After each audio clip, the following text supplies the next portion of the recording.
18। পরদিন সারদার বাসায় পৌঁছিয়া রাখাল দেখিল রোয়াকে মাদুর পাতিয়া সারদা 4-5টি ছোট ছোট ছেলে মেয়েকে পড়াইতেছে। ছেলেদের বলিল, যাও, তোমাদের এখন ছুটি, দুপুরবেলায় আজ পড়তে হবে, ঘরে বসবেন, চলুন।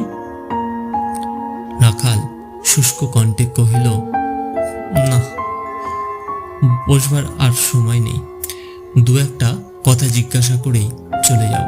আমি জানতে এসেছিলাম তুমি নতুন মাকে একা হরিণপুরে পাঠিয়ে কি গুরুতর প্রয়োজনে কলকাতায় রইলে।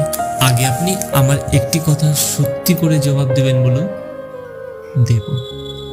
যে প্রশ্ন আমাকে আপনি জিজ্ঞাসা করেছেন, নিজে কি তার জবাব সত্যিই জানেন না? রাখাল মুশকিলে পড়িল, আমতা আমতা করিয়া বলিল, আমি যা অনুমান করেছি সেটা ঠিক কিনা জানবার জন্যই তো